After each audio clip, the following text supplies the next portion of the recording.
जय हिंद दोस्तों। आज का हमारा सब्जेक्ट है मेडिसिनल केमिस्ट्री। सबसे पहले हम लोग इसके इंट्रोडक्शन के बारे में जानते हैं। Medicinal chemistry it is branch of pharmaceutical chemistry. ये हमारे फार्मास्यूटिकल केमिस्ट्री के ब्रांच होते हैं। It include different branches of chemistry and biology. Means ये बहुत सारे ब्रांचेज को इंक्लूड करता है केमिस्ट्री के और बायोलॉजी के। It research for the better and new drug. ये हमारा ड्रग को बेटर बनाने के लिए इसमें रिसर्च करते हैं और न्यू ड्रग फॉर्म करने के लिए हम लोग इसमें रिसर्च करते हैं। ठीक है। Medicinal chemistry is the science which deals with the discovery and design of new better therapeutic chemicals and development of these chemicals into new medicines and drug. It means इसमें लिखा हुआ है कि हमारा जो मेडिसिनल केमिस्ट्री है, ठीक है, ये एक हमारा साइंस है जो डील्स करता है किसके लिए, हमारा न्यू ड्रग फॉर्म होता है, उसके हम लोग थेरेपेटिक एक्शन के बारे में जानते हैं, उसके डेवलपमेंट के बारे में जानते हैं और हम लोग का इसमें न्यू ड्रग भी फॉर्म होता है। ठीक है। हम सबसे पहले देखते हैं कि मेडिसिनल केमिस्ट्री बना कैसे। ये बना है केमिस्ट्री से, स्ट्रक्चरल बायोलॉजी से, मोलिकुलर बायोलॉजी से और सबसे मेन फार्माकोलॉजी से। इन सबसे मिलके जो फॉर्म होता है वही हमारा मेडिसिनल केमिस्ट्री कहलाता है। ठीक है। अब हम लोग देखते हैं मेडिसिनल केमिस्ट मीन्स जो हमारे जो मेडिसिनल केमिस्ट है वो किसी दवा को बनाते हैं और उसके बाद वो परचेज करते हैं, मार्केट में भेजते हैं। वो कैसे कैसे प्रोसेस होता है। सबसे पहले हम लोग मेक न्यू कंपाउंड, सबसे पहले हम लोग नया कंपाउंड बनाते हैं। Determine there effect in the biological process means हम लोग फिर डिटरमाइन करते हैं इसके इफेक्ट्स क्या हैं बायोलॉजिकल प्रोसेस में। After the structure of compounds for optimum effect the minimum side effect of सार स्टडीज मीन्स इसमें हम लोग क्या करते हैं, मेडिसिन जो हम बनाते हैं उसका हम लोग स्पेसिफिक एब्जॉर्प्शन रेट को पता करते हैं। ठीक है। And study the ADME of drug, और किसी भी ड्रग के हम लोग के ADME means absorption, distribution, metabolism and excretion के बारे में हम लोग पता लगा लेते हैं पहले ही कि वो क्या हमारा शो करेगा बॉडी में। ठीक है। अगला हमारा टॉपिक है इसी में ड्रग। ड्रग क्या होता है, हम लोग ड्रग जानेंगे तभी तो ड्रग को बनाएंगे। तो सबसे पहले हम लोग ड्रग को समझते हैं। Drug any substance which generate biological response. कोई भी सब्सटेंस या ड्रग बायोलॉजिकल रिस्पॉन्स को जनरेट करता है with a particular chemical structure, जिसके पास एक पर्टिकुलर केमिकल स्ट्रक्चर होता है। And hold by the macromolecules, वो मैक्रोमोलिक्यूल्स वो होल्ड कर लिए जाते हैं, रिसीव कर लिए जाते हैं, कैच कर लिए जाते हैं। ठीक है। To generate biological response means biological response को जनरेट करने के लिए। जैसे हम लोग कोई ड्रग लिए, वो हमारा साइट ऑफ एक्शन पे गया, वहाँ पे वो रेस्ट्रिक्टेड हो गया मीन्स की लॉक सिस्टम रहता है, फिर वहाँ पे ड्रग वहाँ से फिर हमारे बॉडी टिश्यू के पास जाता है, फिर वो वहाँ पे एडेयर हो जाता है, फिर वो अपना फार्माकोलॉजिकल एक्शन शो करता है। वहीं यहाँ पे लिखा गया है कि बायोलॉजिकल रिस्पॉन्स शो करता है। बायोलॉजिकल रिस्पॉन्स क्या होता है, biological response modify immune response. ये क्या करता है कि इम्यून रिस्पॉन्स को मॉडिफाई करता है। दे कैन बी इंडोजीनियस और एक्सोजीनियस मीन्स वो या तो इंडोजीनियस होंगे या फिर एक्सोजीनियस होंगे। इंडोजीनियस हम लोग समझते हैं जो produce naturally in the body होते हैं मीन्स हमारे बॉडी में नेचुरली प्रोड्यूस होते हैं, उससे हम लोग इंडोजीनियस बोलेंगे। एक्सोजीनियस उसे कहेंगे जो हम लोग मेडिसिन लेते हैं, फार्मास्यूटिकल ड्रग लेते हैं, वो क्या करता है हमारे इम्यून सिस्टम को रिस्पॉन्स करता है, इंक्रीज करता है, उसे हम लोग एक्सोजीनियस बोलते हैं। तो हम लोग समझ लिए बायोलॉजिकल रिस्पॉन्स क्या होता है। आगे देखते हैं। Drug can be classified according to the source. हमारे जो ड्रग हैं वो क्लासीफाइड है अकॉर्डिंग टू द सोर्स, हम लोग कैसे प्राप्त करते हैं उसके बेसिस पे ये क्लासीफाई है। ठीक है। Drugs obtained from natural compounds, हमारे जो ड्रग्स हैं, ड्रग सब्सटेंस, हमारे जो मेडिसिन है वो हम लोग कहाँ से प्राप्त किए, तो नेचुरल सब्सटेंस से प्राप्त किए। जैसे प्लांट्स ओरिजिन से प्राप्त किए, एनिमल ओरिजिन से प्राप्त किए। हम लोग एनिमल्स का लीवर यूज़ करते हैं, प्लांट्स का फ्लावर यूज़ करते हैं, रूट्स यूज़ करते हैं, लीव्स यूज़ करते हैं, एट्सेट्रा। आगे है drug obtained from semi synthetic compound. हम लोग सेमी सिंथेटिक कंपाउंड से भी ड्रग प्राप्त करते हैं। अब सेमी सिंथेटिक क्या होता है, इसका हम लोग एंटीबायोटिक की तरह यूज़ करते हैं, जैसे पेनिसिलिन हो गया, एंटी कैंसरस ड्रग हो गया। ठीक है। Drug made from synthetic compound, हम लोग वैसे ड्रग यूज़ करते हैं जो कि सिंथेटिक कंपाउंड होते हैं। अब सिंथेटिक कंपाउंड क्या होते हैं, ये केमिकल से फॉर्म हुए रहते हैं, ये मैन मेड होते हैं। ठीक है। हम लोग इसे बनाते हैं। ठीक है। नेचुरली ये प्राप्त नहीं होते हैं।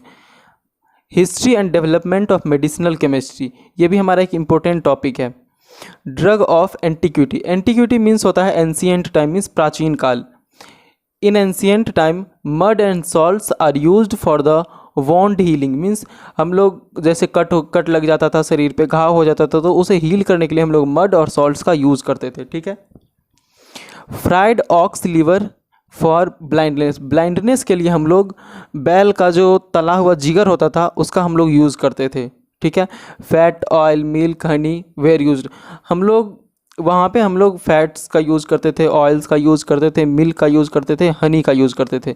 फिर हमारा आया मिडिल एज, इसमें क्या हुआ, the use of antimony salts as elixir, हम लोग इसमें एलिक्जर का उपयोग करने लगे। हम लोग एलिक्जर पढ़े थे, क्या होता है एलिक्जर, तो ये होता है स्वीट लिक्विड होता है, ठीक है, स्वीट लिक्विड होता है। इसका हम लोग यूज़ करते हैं मेडिसिनल पर्पज़ के लिए, इसे हम लोग ओरली लेते हैं।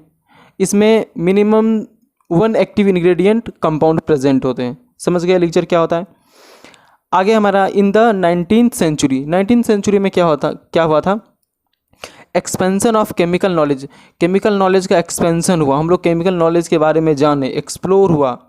Focus on the find the active ingredients in the animals and plants, उस वक्त क्या हुआ जब हम लोग समझ गए कि केमिकल इंग्रेडिएंट्स होते हैं, केमिकल नॉलेज हम लोग प्राप्त किए कि इससे कैसे मेडिसिन बनाया जा सकता है या हम लोग कैसे मेडिसिन प्राप्त कर सकते हैं, तो हम लोग ढूंढने लगे कि एनिमल्स में, प्लांट्स में हम लोग किस तरह मेडिसिनल यूज़ कर सकते हैं। Usages of opium alkaloids were explored, उस टाइम एल्कोलॉइड्स का एक्सप्लोरेशन हुआ था तो हम लोग उसी का यूज़ करते थे, ठीक है।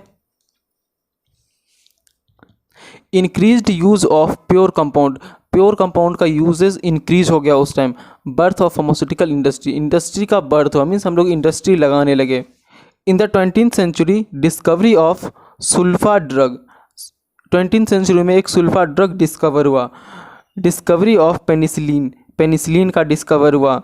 मॉडर्न मेडिसिनल केमिस्ट्री हम लोग का आया, ठीक है। हमारा अगला पॉइंट है हिस्ट्री ऑफ मेडिसिनल केमिस्ट्री, तो चलिए हम लोग हिस्ट्री देख लेते हैं।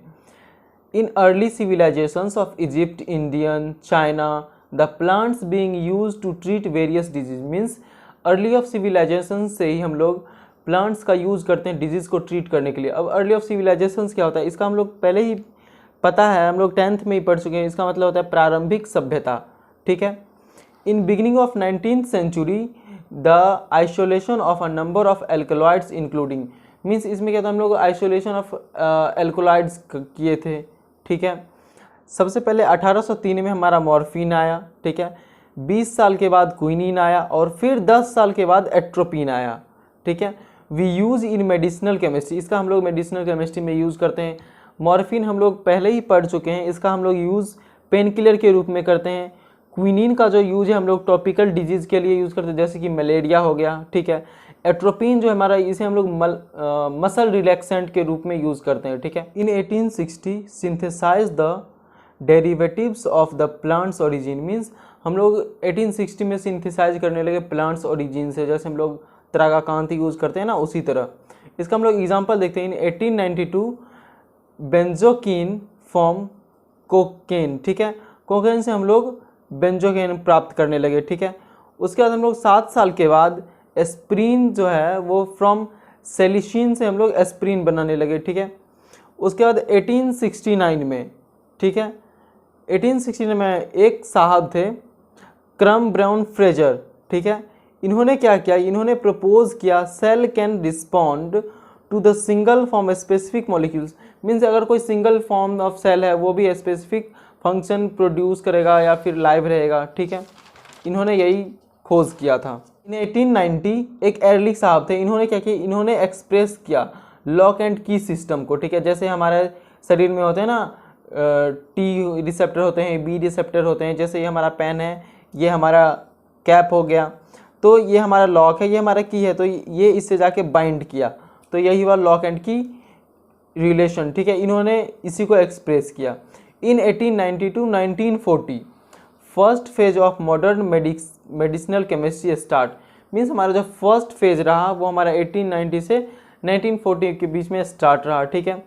The development of effective drugs for the treatment of tuberculosis, typhoid, malaria, infective hepatitis, tetanus, cholera etcetera, means in सारे डिजीज़ और भी जितने डिजीज़ थे इसके बीच में हम लोगों ने डिजीज़ के बारे में जाना और उसके ट्रीटमेंट के बारे में जाना, ठीक है, और उसको हम लोगों ने ट्रीट किया। इन 1910 टू 1946 एक हमारे डेल एबिक्विस्ट साहब थे, दो साहब थे, एक डेल और एक एबिक्विस्ट, ठीक है। इन्होंने क्या किया कि फर्स्ट प्रपोज द रिसेप्टर सब टाइप्स फॉर कोलिनर्जिक रिसेप्टर। इन्होंने एक्सप्रेस किया था, इन्होंने डिस्कवर किया था कि हमारे जो कोलिनर्जिक रिसेप्टर होते हैं वो हमारे कैसे रिस्पॉन्स करते हैं, ठीक है। एनर्जिक रिसेप्टर्स के बारे में भी बताया था, ठीक है। इन 1936 इन्होंने सल्फोनिलामाइड के बारे में बताया, इसके बारे में इन्होंने एक्सपोज किया। इसका क्या काम था? सल्फोनिलामाइड ये हमारा सल्फर कंपाउंड है, ठीक है। इसका हम लोग यूज़ करते हैं, बर्निंग में यूज़ करते हैं, उसके बाद ईचिंग में यूज़ करते हैं, और सबसे इंपॉर्टेंट इसका वेजाइनल ईस्ट में हम लोग प्रयोग करते हैं, इन्फेक्शन हो जाता है तो, ठीक है। दूसरा हमारा 1940 में हमारा पेनिसिलिन एंटीबायोटिक्स आया, ठीक है। इसका हम लोग यूज़ करते थे जैसे कि रेस्पिरेटरी ट्रैक्ट में कोई इन्फेक्शन हो गया, ठीक है, जैसे बैक्टीरियल इन्फेक्शन हो गया, न्यूमोनिया हो गया, उसमें हम लोग इसका यूज़ करते हैं। इन 1949 chloramphenicol and tetracycline is discovered, ठीक है। इसका हम लोग कैसे क्या यूज़ करते हैं? जैसे हमारा क्लोरमफेनिकॉल है, इसका हम लोग यूज़ करते हैं एंटीबायोटिक के तौर पे, जैसे ईयर में इन्फेक्शन हो गया तो हम लोग क्लोरमफेनिकॉल का यूज़ करते थे। अब बात आया टेट्रासाइक्लिन का, इसका हमारा यूज़ करते थे जैसे हमारा लिम्फेटिक में कुछ प्रॉब्लम हो गया, स्किन में कुछ प्रॉब्लम हो गया, आई में ईचिंग हो, आई में कुछ प्रॉब्लम हो गया, इंटेस्टाइनल में कुछ प्रॉब्लम हो गया, तो ये सारा प्रॉब्लम होता है इन्फेक्शन के कारण, बैक्टीरिया के कारण, तो इसका हम लोग टेट्रासाइक्लिन का हम लोग यूज़ करते थे। इन 1940 to 1980 second phase of modern medicinal chemistry is start. Means 1940 से 1980 के बीच में हमारा सेकेंड फेज मेडिसिनल केमिस्ट्री का स्टार्ट हुआ। Introduction of all modern therapeutic class, ठीक है। अब हम लोग देखते हैं इसमें क्या हुआ था कि इंट्रोडक्शन इसके बारे में बताया गया था, थेरेपेटिक क्लास के बारे में। इन 1945 to 1965 गोल्डन एरा, हमारा 1945 से 1965 तक हमारा एक गोल्डन एरा रहा। Many important therapeutic class of drug were involve, इसमें बहुत सारे ड्रग्स इन्वॉल्व थे। जैसे 1949 में कॉर्टिकोस्टेरॉइड्स था, इसका हम लोग यूज़ करते हैं थायराइड को ट्रीट करने के लिए, अर्थराइटिस को ट्रीट करने के लिए। इन 1950 एंटीसाइकोटिक्स का हम लोग यूज़ करते हैं ट्रीट करने के लिए, जैसे हिलोजिनेशन हो गया तो उसमें हम लोग इसका यूज़ करते हैं। इन 1955 में एंटी डिप्रेसेंट्स, अभी के जो इस एज के जो हमारे युवा लोग हैं उसमें डिप्रेशन होता है, तो एंटी डिप्रेसेंट के लिए हम लोग इसका यूज़ करते हैं। इन 1957 हाइपोक्लेसेमिक, ठीक है। हाइपोग्लाइसेमिक में क्या होता है, ये हमारा टाइप 2 डायबिटीज़ जो होता है उसको हम लोग ट्रीट करने के लिए इसका यूज़ करते हैं, ठीक है। इन 1959 कॉन्ट्रासेप्टिव्स हम लोग यूज़ करते हैं, जैसे मेंस्ट्रुएशन साइकिल हो गया, ठीक है, उसमें हम लोग इसका यूज़ करते हैं, पेन कम हो और सही टाइम पे मेंस्ट्रुएशन साइकिल हो, इसलिए हम लोग इसका यूज़ करते हैं, ठीक है।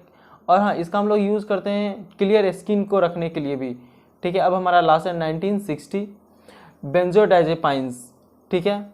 बेंजोडाइजापिन्स में होता है कि हम लोग इसका जैसे एस्पाज्म के लिए यूज़ कर सकते हैं, ट्रबल स्लीपिंग के लिए यूज़ कर सकते हैं, इंसोम्निया के लिए यूज़ कर सकते हैं, ठीक है।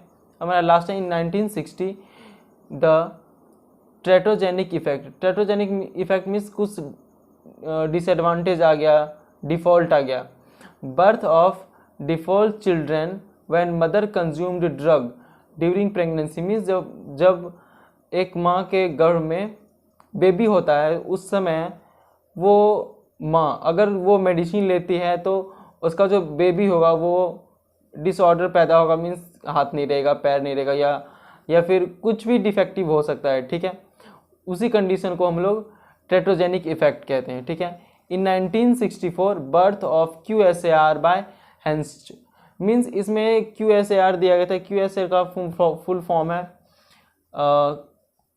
क्वांटिटेटिव स्ट्रक्चर एक्टिविटी रिलेशनशिप, ठीक है।